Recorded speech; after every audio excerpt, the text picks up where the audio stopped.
আসসালামু আলাইকুম। আজকে আমরা খুবই চমৎকার একটা টপিক নিয়ে আলোচনা করব। সেটা হলো আমরা কিভাবে নিউজ পেপার পড়তে পারি বা কিভাবে লিখতে পারি। বেসিক্যালি আমরা যারা ফার্স্ট ইয়ার অ্যান্ড সেকেন্ড ইয়ারের শিক্ষার্থী, আমাদেরকে কিন্তু নিউজ রিপোর্ট লিখতে হয়। তো নিউজ রিপোর্ট নিয়ে ইতিমধ্যেই আমি অনেক বিস্তারিত আলোচনা করে দিয়েছিলাম আপনাদের। তারপরেও আজকে আরও একটু ডিটেইলে কিছু আলোচনা করে দেব। আশা করছি এ থেকে আপনাদের একটা নিউজ পেপার পড়তে যে বিষয়গুলো দরকারি বা কাজের জিনিস সেগুলো খুব ভালোভাবে বুঝতে পারবেন। তো চলুন শুরু করা যাক। তো আজকে আমাদের আলোচনার টপিক হবে নিউজ পেপারের যে হেডলাইন, এই হেডলাইন আমরা কিভাবে লিখতে পারি বা একটা হেডলাইন আসলে কিভাবে লেখা যায়, এর মধ্যে কোন কোন বিষয়গুলো থাকতে পারে, এই বিষয়টা নিয়ে আমরা বিস্তারিত আলোচনা করব।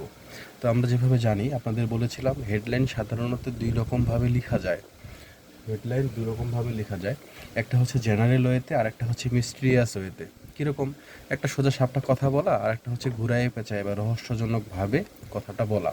তো এখন আমরা তো সাধারণত সবাই পেপার পড়ি বা নিউজ পেপার পড়ি। তো এই পেপারের সকল তথ্য বা সকল নিউজ কিন্তু আমরা পড়ি না। যেই নিউজগুলোর হেডলাইন একটু মিস্টিরিয়াস হয়, হচ্ছে যেগুলো আমাদের অ্যাটেনশন ক্যাচ করে, গ্র্যাব করে, সেগুলোই কিন্তু আমরা পড়ি। তো এই জন্যই এই হেডলাইন আসলে খুবই গুরুত্বপূর্ণ একটা বিষয় বা গুরুত্বপূর্ণ ফ্যাক্টর। শুরুতেই যদি আমরা আমাদের রিডারের অ্যাটেনশন নিয়ে নিতে পারি, তাহলে সে সামনের দিকে এগোবে। এবার শুরুতেই যদি আমরা কারো মনোযোগ অর্জন না করতে পারি, তাহলে কিন্তু আমরা তাকে আসলে হারাই ফেলবো। লাইক আমাদের কুইন এলিজাবেথ বলেছিলেন, আগে দর্শনধারী তারপরে গুণ বিচারী। তো আমাদের হেডলাইনটা যদি খুবই সুন্দর হয়, গোছানো হয়, ভালো হয়, তাহলে বাকি নিউজের মধ্যে বা বাকি লেখার মধ্যে আমরা কী লিখেছি সেটা কিন্তু পরে দেখা যাবে বা পরে বিবেচনা করা যাবে। বাট শুরুতেই হেডলাইনটা দ্বারাই আমরা আমাদের রিডার বা অডিয়েন্সদের দৃষ্টি আকর্ষণ করতে পারি। তো চলুন আমরা বিস্তারিত আলোচনা করি। আমরা আজকে সরাসরি একটা বই থেকে আলোচনা করব। আপনারা চাইলে এই বইটি সংগ্রহ করতেই পারেন। আমাদের প্রফেসর প্রকাশনের, আপনারা নিশ্চয়ই দেখতে পাচ্ছেন, how to read English news paper. তো এটা পড়লে কী হবে, আমরা নিউজ পেপার সহজে পড়তে পারবো, বুঝতে পারবো এবং আমাদের ভোকাবুলারি ইনরিচ হবে। অনেক কাজে লাগবে আসলে, ফ্রি হ্যান্ড রাইটিং স্কিলও ইমপ্রুভ হবে আশা করছি। তাহলে এবার আমরা হেডলাইন নিয়ে আজকে আলোচনা করব। সরাসরি আমরা সেই জায়গায় চলে যাই। আমরা একটু মনোযোগ দিয়ে দেখি, বিশেষ করে প্রথম বর্ষ দ্বিতীয় বর্ষের শিক্ষার্থী আমরা যারা, তাদের খুবই হেল্পফুল হবে আশা করছি।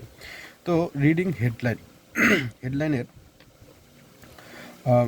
একটা নিউজ পেপারের হেডলাইনটা আসলে কীরকম হয়। তো হেডলাইন সাধারণত খুবই শর্ট হবে। Headline are the short title এবং নিউজ পেপার রিপোর্ট। যত ছোট করে একটা হেডলাইন লেখা যায় ততই ভালো, এবং সেক্ষেত্রে ভোকাবুলারি যে সিনোনিমগুলো আছে, এই সিনোনিমের মধ্যে দেখা গেছে যে অনেকগুলো ওয়ার্ড, বড় বড় ওয়ার্ড। তো ওইটার ছোট্ট একটা ওয়ার্ড, ওইটারই সিনোনিম, ছোট্ট একটা ওয়ার্ড, সেই ওয়ার্ডটা আমরা চুজ করতে পারি যাতে করে আমাদের হেডলাইনটা খুবই ছোট হয়। আচ্ছা, আমরা সরাসরি একটু বইটা থেকে পড়ি। দেখেন, মনোযোগ দেন, আশা করি সহজে বুঝতে পারবেন। তো এখানে বলা হয়েছে গ্রামার অফ হেডলাইন। হেডলাইনের ক্ষেত্রে গ্রামার কিভাবে ব্যবহার করা হয়। আমি আপনাদের বলেছিলাম, যারা আমার ক্লাস করেছিলেন আশা করছি তাদের মনে আছে, যে গ্রামারে আসলে অনেক কিছু বাদ দেওয়া যায়। মানে আমরা নর্মালি যেভাবে করে সেন্টেন্স মেক করি, একটা নিউজ রিপোর্টের ক্ষেত্রে সেভাবে করে গ্রামার ফলো না করলেও কিন্তু চলে। তো কোন কোন জায়গাগুলোতে আমরা কিভাবে ইউজ করব, এই সম্পর্কে আজকে বিস্তারিত জানতে পারবো। দেখেন, শিরোনামের প্রধান বৈশিষ্ট্য হচ্ছে যতটা সম্ভব কম শব্দ ব্যবহার করে পাঠকের দৃষ্টি আকর্ষণ করা। অর্থাৎ শব্দ কম ব্যবহার করা হবে, কিন্তু পাঠকের দৃষ্টি আকর্ষণ করতে হবে। সেজন্য এতে বিশেষ গ্রামার অনুসরণ করা হয়। তবে সেটা বিশেষভাবে, বিশেষ স্টাইলে। কীভাবে, সেটাই আমরা আজকে দেখব। চলেন সামনে আগানো যাক। আপনারা নিশ্চয়ই দেখতে পাচ্ছেন যে শিরোনামে আর্টিকেল বা অক্সিলারি ভার্ব ব্যবহার করা হয় না। শিরোনামে আর্টিকেল বা অ্যাডজেক্টিভ সাধারণত ব্যবহার করা হয় না। একটা এক্সাম্পল দেওয়া আছে, দেখেন, man killed on mountain. Man killed on mountain, এটা কিন্তু কমপ্লিট নর্মাল একটা সেন্টেন্স না, বাট হেডলাইনে কিন্তু আমরা পেপারে, আপনাদের নিশ্চয় মনে থাকার কথা, এরকম হেডলাইনগুলোই চোখে পড়ে। তো পাহাড়ে একজন মারা গেছেন, ম্যান কিল্ড অন মাউন্টেন, ঠিক আছে। তো একজনকে হত্যা করা হয়েছে। তো এটা কীভাবে হয়, এটা দেখেন, এটা কমপ্লিট সেন্টেন্সটা হবে a man was killed on the mountain. মাউন্টেনে বা পাহাড়ে একজন মানুষকে হত্যা করা হয়েছে বা একজন খুন হয়েছে, ঠিক আছে। তো এটাকে আমরা শর্ট করে আমরা কি করতে পারি, এভাবে লিখতে পারি। এখানে আর্টিকেল এ বাদ চলে গেছে, ঠিক আছে। এই যে দা, এই দাও বাদ চলে গেছে। তাহলে কি থাকলো, ম্যান কিল্ড অন মাউন্টেন। তাহলে আমরা প্রথম যে বিষয়টা শিখলাম, শিরোনামে আর্টিকেল বা অক্সিলারি ভার্ব ব্যবহার করা হয় না। তাহলে এখানে আর্টিকেল বা অক্সিলারি ভার্ব, যেমন দেখেন এই যে ওয়াজ, এই ওয়াজও কিন্তু এখানে বাদ দেওয়া হয়েছে, ঠিক আছে। তাহলে আর্টিকেল অ্যান্ড অক্সিলারি ভার্ব আমরা বাদ দিয়ে এটা শিরোনাম লিখতে পারি। দেন শিরোনামে প্রায় কমপ্লিট সেন্টেন্স বা পূর্ণ বাক্য লেখা হয় না। ভার্বের ব্যবহার ছাড়া শুধু একাধিক নাউন দিয়েও অনেক শিরোনাম শুরু হয়। ভার্বও বাদ দিতে পারি আমরা। আমরা ইতিমধ্যে বললাম অক্সিলারি ভার্ব, এখানে মেন ভার্বও কিন্তু বাদ দিয়ে দেওয়া যেতে পারে। কীরকম দেখেন, মোর ওয়েস কার্ডস,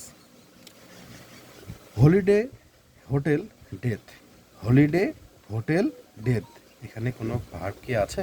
কোনো ভার্বই নাই। তো ছুটির দিনে হোটেলে মৃত্যু, দেখেন তাহলে এই যে ছোট করে জাস্ট নাউন ব্যবহার করেই একটা শিরোনাম হতে পারে।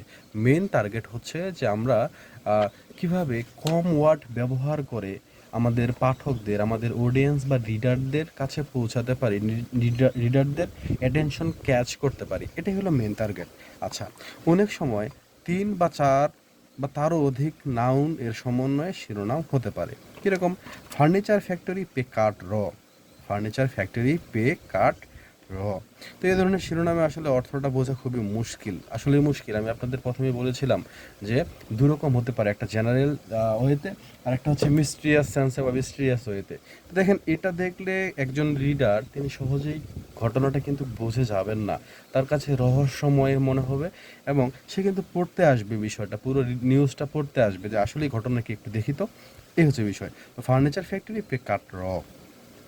আচ্ছা, দেন শিরোনামে কন্টিনিউয়াস বা পারফেক্ট টেন্স এর পরিবর্তে সবসময় সিম্পল প্রেজেন্ট টেন্স ব্যবহার করা হয়, বা হচ্ছে যে সিম্পল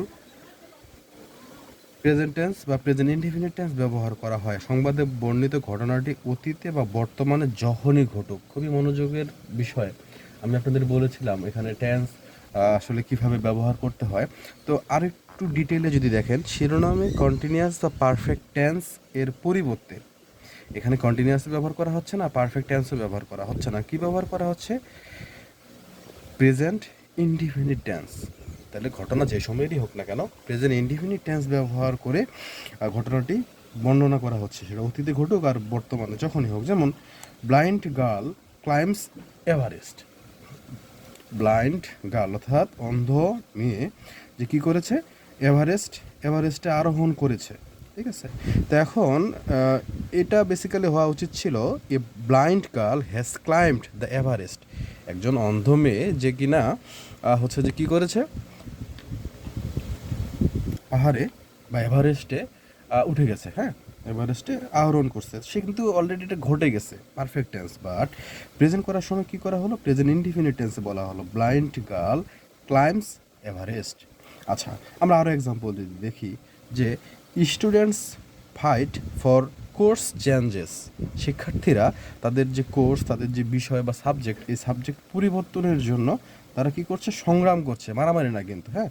আমাদের অনেক ভাষা এরকম দেখবো, নর্মালি মিনিংটা যেরকম নিউজ পেপারের অর্থটা ভিন্ন রকম দিচ্ছে, আমরা একটু পরে সেটা দেখতে পাবো।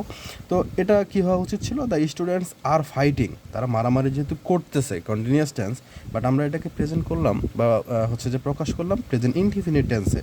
তো the students are fighting for course change, এটা হয়তো, বাট আমাদের টাইটেলে বা শিরোনামে আমরা কিন্তু এটা ব্যবহার করলাম।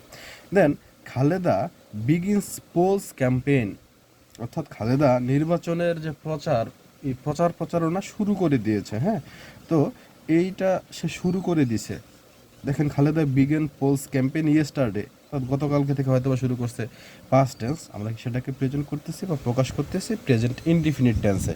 তাহলে টেন্স কীভাবে ব্যবহার করা হচ্ছে এবং আর্টিকেল কীভাবে বাদ দেওয়া হচ্ছে, অক্সিলারি ভার্ব কীভাবে বাদ দিয়ে দেওয়া হচ্ছে, এবং ভার্ব ছাড়াও শুধুমাত্র নাউন ব্যবহার করে আমরা কীভাবে একটা টাইটেল বা হেডলাইন প্রেজেন্ট করতে পারি, আশা করি বুঝতে পারছেন। আরেকটু ডিটেলে যাই। বিশেষ বিশেষ ক্ষেত্রে, যেমন পরিবর্তন বোঝাতে কখনো কন্টিনিউয়াস টেন্স ব্যবহৃত হয়, তবে তা অবশ্যই বি ভার্ববিহীন, অর্থাৎ কখনো কখনো কন্টিনিউয়াস টেন্স ব্যবহার হয়, কিন্তু ব্যবহার হলেও সেখানে বি ভার্ব ব্যবহার করা হয় না। যেমন আর্থ গেটিং ওয়ার্মার, তাহলে পৃথিবী গরম হচ্ছে, হ্যাঁ, তো গরম হচ্ছে প্রেজেন্ট কন্টিনিউয়াস টেন্স, কিন্তু দেখেন গেটিং ব্যবহার করা হয়েছে ঠিকই, কিন্তু গেটিংয়ের সামনে আমাদের কন্টিনিউয়াস টেন্সের স্ট্রাকচারের শর্ত অনুযায়ী যে বিভাগ হওয়া উচিত ছিল সেটা এখানে স্কিপ করে যাওয়া হয়েছে। দেন আবার যদি দেখেন যে ভবিষ্যৎ ঘটনা বোঝাতেও শিরোনামে প্রেজেন্ট ইনডিফিনিট টেন্স ব্যবহার করা হয়।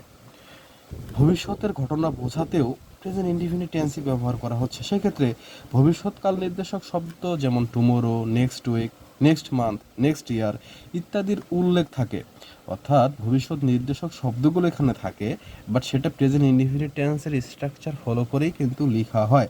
যেমন পিএম অর্থাৎ prime minister leaves for London tomorrow, অর্থাৎ প্রাইম মিনিস্টার লন্ডনের উদ্দেশ্যে যাত্রা শুরু করবেন কবে, আগামীকালকে, বাট দেখেন এটা leaves present indefinite tense structure follow করা হয়েছে। অনেক সময় ভবিষ্যৎ বোঝাতে ইনফিনিটিভ ব্যবহার করা হয়। ইনফিনিটিভ বলতে টু প্লাস ভার্বের বেস ফর্ম, ঠিক আছে, যেমন পিএম টু ভিজিট অস্ট্রেলিয়া, তাহলে এটা দুভাবে হতে পারে, ভবিষ্যতের বিষয় বোঝাতে একটা প্রেজেন্ট ইনডিফিনিট টেন্সে অথবা ইনফিনিটিভ ব্যবহার করেও কিন্তু এটা করা যেতে পারে, ইনফিনিটিভ ব্যবহার করেও এটা করা যেতে পারে। আচ্ছা, দেন আরও একটা গুরুত্বপূর্ণ বিষয় যদি আমরা দেখি, আশা করি দেখতে পাচ্ছেন যে শিরোনামের বিষয় এবং ওই সম্পর্কে যেটা বলা হয়েছে এই দুইটাকে পৃথক করতে অনেক সময় কোলনের ব্যবহার করা হয়। আপনারা এটা হরহামেশাই দেখে থাকবেন যে সামনে হেডলাইনে কিছু একটা অংশ, দেন কোলন ব্যবহার করা হয়েছে আরও কিছু একটা অংশ। তো বেসিক্যালি এখানে হচ্ছে যে এই কোলনের সামনের বিষয়টা দ্বারা বিষয় এবং এই সম্পর্কে যে বিষয়টা বলা হয়েছে বা যেটা হতে যাচ্ছে সেটা কোলনের পরে এই স্ট্রাকচার ফলো করা হয়। যেমন এখানে কি বলা হয়েছে, strikes PM to act, strikes PM to act ধর্মঘট অর্থাৎ হরতাল, এবং প্রধানমন্ত্রী এটাতে ব্যবস্থা নেবেন। টু অ্যাক্ট আমরা একটু আগে দেখলাম যে ইনফিনিটিভ ভার্বের বেস ফর্ম, তাহলে এটা ভবিষ্যৎ বোঝাতে হচ্ছে আমরা এই স্ট্রাকচার ফলো করতে পারি, তাহলে সেটা করা হলো স্ট্রাইকস মানে ধর্মঘট। আচ্ছা, আরও চমৎকার ব্যাপার হলো কোনো চাঞ্চল্যকর ঘটনার ফ্লো আপ নিউজ, এই উক্ত ঘটনাকে আন্ডারলাইন করে শিরোনাম করা হয়, অর্থাৎ কিছু কিছু হাইলাইটিং নিউজ থাকে যেগুলো হচ্ছে যে খুবই কখনো কখনো ভাইরাল, বর্তমানে যে ভাইরাল হচ্ছে আমাদের এরকম ভাইরাল একটা নিউজ যেটা নিয়ে সবাই খুবই টান টান উত্তেজনা। যেমন গত বছর ঠিক এই সময়ে ইন্টারনেট খুব সম্ভবত বন্ধ ছিল এবং সেই সময় সবাই কিন্তু কি হচ্ছে দেশে কি হবে এটা নিয়ে একটা সবার মধ্যে কিউরিসিটি ছিল। লাইক এরকম রহস্যজনক ঘটনা, চাঞ্চল্যকর ঘটনা, এটাকে স্পেশালি হাইলাইট করার জন্য সেটার নিচে আন্ডারলাইন অর্থাৎ হেডলাইনের নিচে আন্ডারলাইন করে দেওয়া যেতে পারে। যেমন সনি মার্ডার কেস, টু মোর অ্যারেস্টেড, সনি যে মারা গেছে এই মামলা আসলে মারা যাওয়ার ঘটনাটা, এই মামলাটা আসলে রহস্যজনক একটা ঘটনা।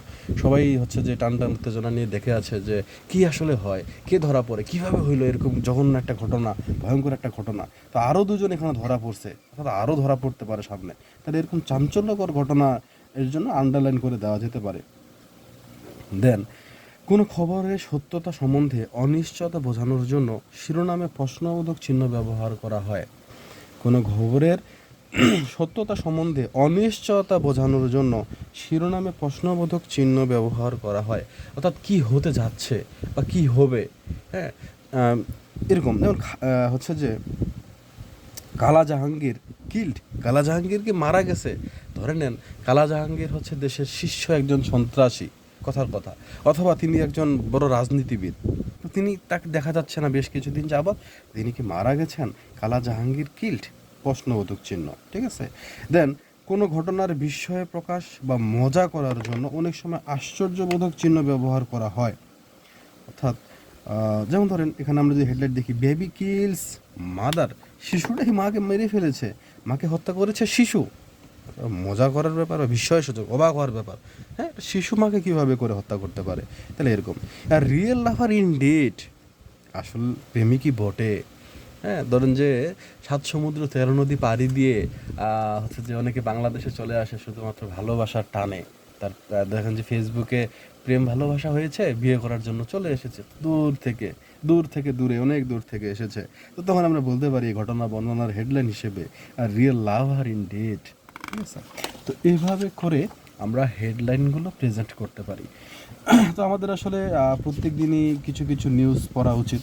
একটা করে এই বইয়ে অনেক সুন্দর সুন্দর করে হচ্ছে যে নিউজগুলো দেওয়া আছে, যেমন আপনারা হয়তো দেখতে পাচ্ছেন যে এই যে একটা নিউজ, এবং এর যে ওয়ার্ডগুলো একটু কঠিন সেগুলোর অর্থ দেওয়া আছে, এবং হচ্ছে যে সেটার বাংলা অনুবাদও দিয়ে দেওয়া আছে।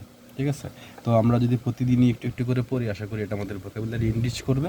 তো সেই ধারাবাহিকতায় আমি চেষ্টা করব আগামী দিন থেকে প্রত্যেক দিনই একটা করে নিউজ আপনাদের পরে দেওয়ার জন্য, বোঝাই দেওয়ার জন্য।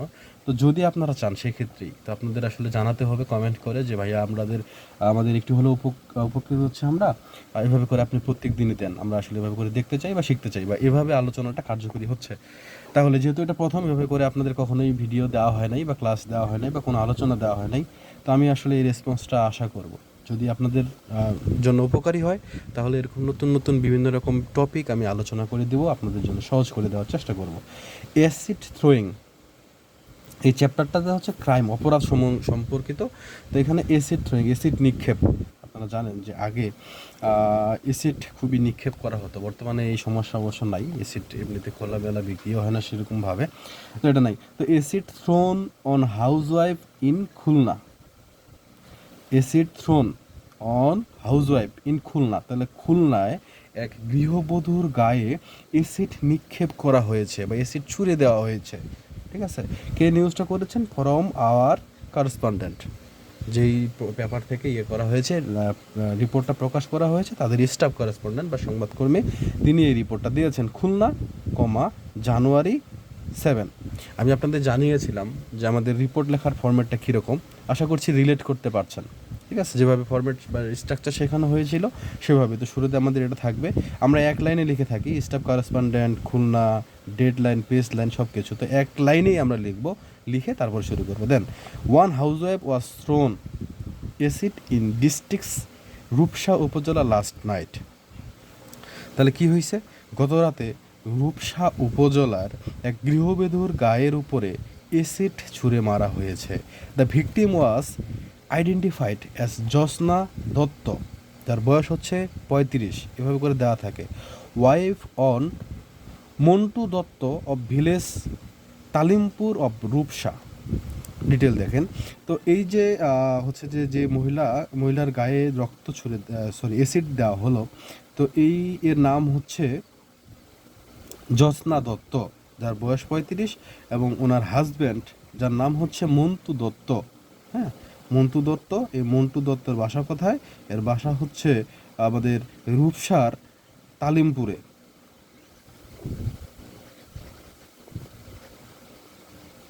ওকে, সোর্স সেট, অর্থাৎ সূত্র থেকে জানা গেছে অথবা ওইখান থেকে তথ্য পাওয়া গেছে এরকম, unidentified miscreants hurled acid on Jyotsna through the window at around 11:30 last night when she was sleeping with her husband.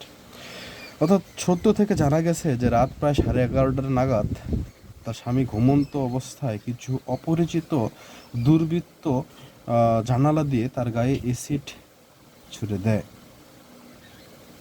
Face and other part of Jyotsna's body are burned severely by acid. তার মুখমণ্ডল সাথে শরীরের আরও বেশ কিছু অঙ্গ প্রত্যঙ্গ এই অ্যাসিডের জন্য পুড়ে গেছে বা অ্যাসিড দিয়ে পুড়ে গেছে। She was rushed to Khulna general hospital, তাকে খুলনা জেনারেল হাসপাতালে নিয়ে যাওয়া হয়। The doctor advised her husband to take her to Dhaka for better treatment. সেখানকার চিকিৎসক যারা, তারা তার হাজব্যান্ডকে উপদেশ দেয় বা পরামর্শ দেয় যাতে করে তাকে ঢাকায় নিয়ে যাওয়া হয়, যাতে করে সে আরও ভালো চিকিৎসা পায়। No case was filed with Rupsha police station in this connection.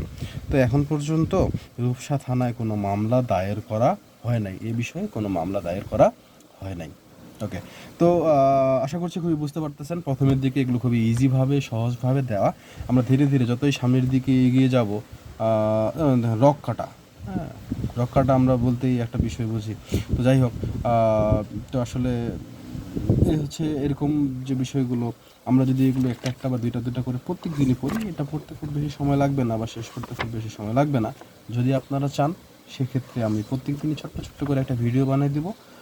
আজকের আলোচনা যদিও কিছুটা দীর্ঘ হয়ে গেল, আমরা হেডলাইন নিয়ে আলোচনা করছিলাম সে কারণে, বাট শুধুমাত্র একটা করে যদি আমরা টপিক প্রত্যেক দিনই পড়ি 4-5 লাইন করে, আশা করছি খুব বেশি সময়ও লাগবে না। আমরা নিয়মিতভাবে পেপার পড়ার যে বিষয়টা এটা আমাদের ইনক্রিজ করতে পারবো, আমরা এখানে ভালো অভিজ্ঞতা নিয়ে আসতে পারবো। তো ঠিক আছে, আশা করছি বোঝা গেছে কীভাবে হেডলাইন আমরা লিখবো, কী কী বিষয়গুলো থাকে। শেষ পর্যন্ত দেখার জন্য অনেক অনেক ধন্যবাদ। সবাই ভালো থাকেন, সুস্থ থাকেন। আল্লাহ হাফিজ। আসসালামু আলাইকুম।